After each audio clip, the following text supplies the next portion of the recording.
Hello. Okay, so it's Saturday again, sorry. But it's about 3:30. I have a little break, so I'm going to try and get our Element 5 video done. So, Element 5 is all about optimizing your surroundings. It's looking at your surroundings and seeing how do we recruit the people, how do we modify the places, and how do we change the things that touch your world to best help you optimize those goals that you have, right? We want to discover how we can make those micro environments be the best that they can. And we really want to focus on those healthy relationships. So, a micro environment of healthy relationships. And then we'll get some tools, so some specific things that you're going to do to help you with this. And then we're going to really think about the value of community and how important it is to surround yourself with like minded people. So, one of the things that this is really about is about your mindset, right? So, the mindset of this element is enhancing.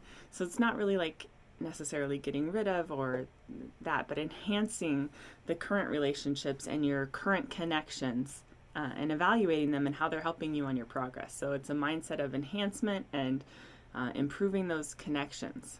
Okay, so there's a quote from Dr. A that I think is really useful from this section. I'm going to read it. Relationships are critical to everything we do in life. We are hardwired to be social, and our sense of connection, belonging, and attachment to other people is one of the most fundamental of all human needs. And I think this is just like a no-brainer. Of course we need people. Of course we need our family, our friends, our loved ones to help us feel healthy and connected. So it's one of the reasons why evaluating those relationships and really working to develop healthy relationships is so critical in your journey towards optimal health. So the first thing that I'm going to ask you to do, and I literally want you to pause the video after this question and write these down. Feel free to send them to me as you're evaluating, and let's talk about it. If you need help working through some relationships, like, I'm down. So here's the poll thing to think about. Who are the 5 people that you spend the most time with? So these don't have to be your best friends or any of that. I'm just thinking about time.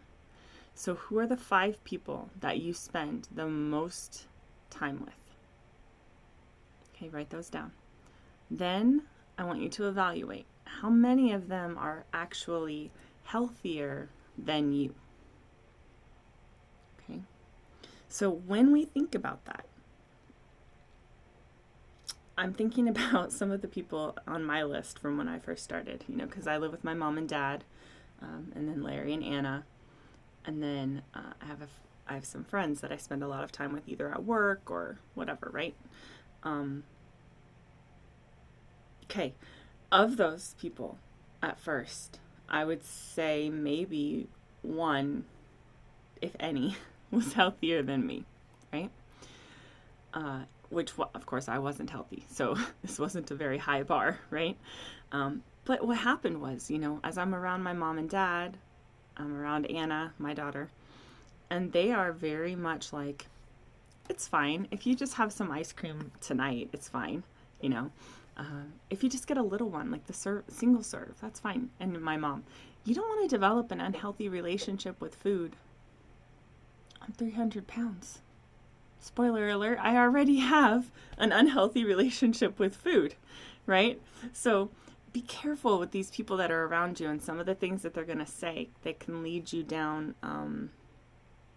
a path you don't want to go down anymore, right? That's why you're here. You want to change that path.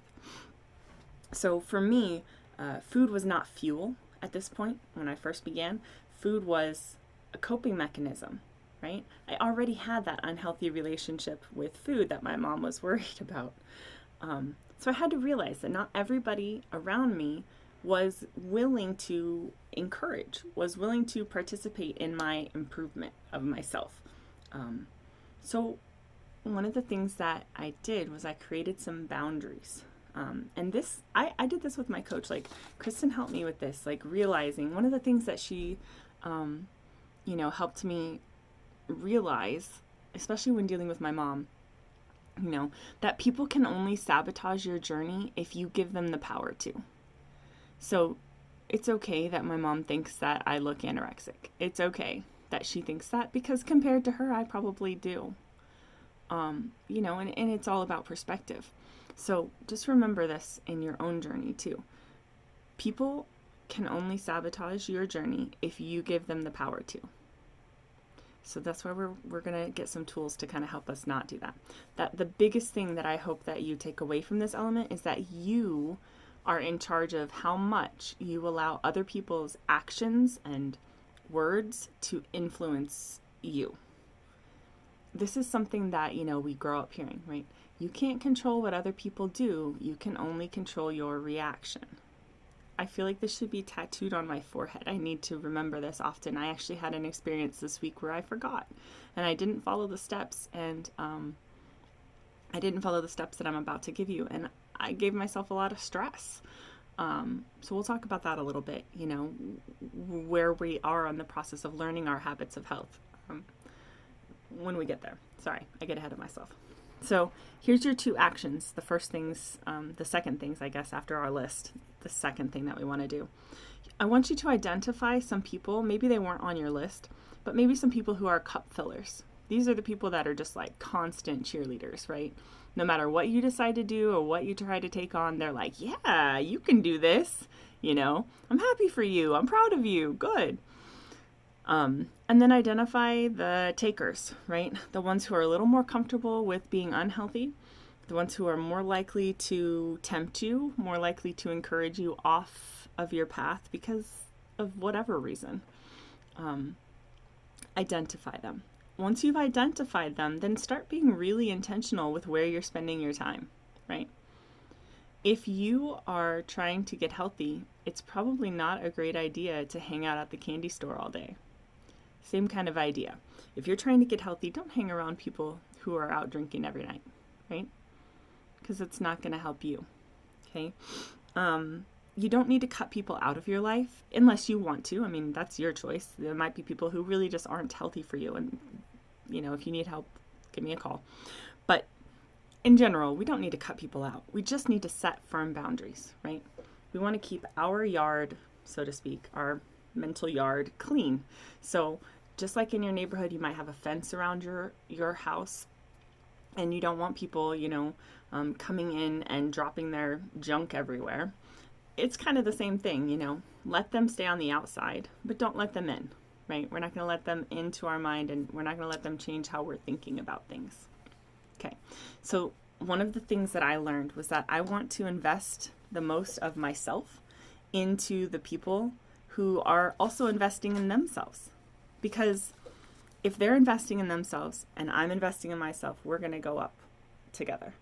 But if I'm investing and they're not, I'm going to be going up and they're going to be pulling, right? They're going to want me down. So invest in people who are investing in themselves, give them the most time, and just kind of create those boundaries that keep you healthy. Okay. One of the most important things that we're going to talk about is that hot go, that fight or flight, hot go. In ancient times, obviously, this served the purpose of keeping us alive, right? Oh, there's a saber-toothed tiger, run! Okay. But now, we don't really have that type of life-threatening thing very often. So most of our perceived threats are to our ego, okay? It's a heart thing. It's not a physical thing. However, we still physically react. Heart rate goes up, adrenaline pumps, right? You feel it. What we want to move to is the cool or the know, K-N-O-W, right? Logic. We want to use our thinking brain, and we want to stay in that relaxed state. So let this sink in. I'm going to say it one more time. Nowadays, most perceived threats are to our ego. Yeah. I don't know why, but for me, this is a big deal. Even though it's to our ego, it still triggers that fight or flight. There might be like you come home and your spouse says something snarky to you, and you're like, you know, you just immediately respond to that. What we want to do instead is we want to go back to that same thing that we talked about in element 4, right? Stop challenge, and choose. So we want to stop so we become really self-aware, right? How am I feeling? We want to challenge it. What is going on to make me feel this way?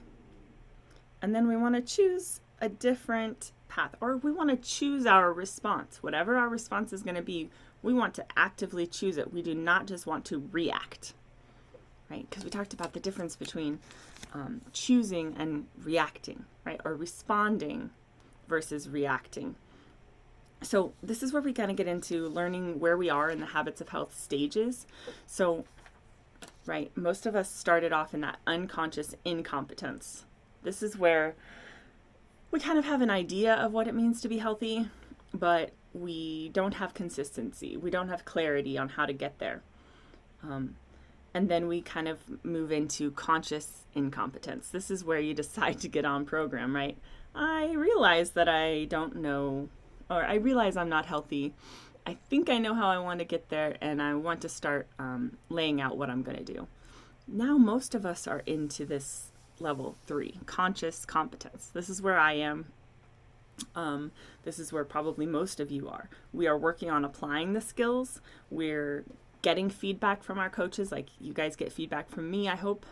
I get feedback from my coaches. And we're all developing different skills. Like I said, this week I had an example where I didn't do the Stop Challenge Choose, where I had some coworkers who are just mean girls. And I let them get to me.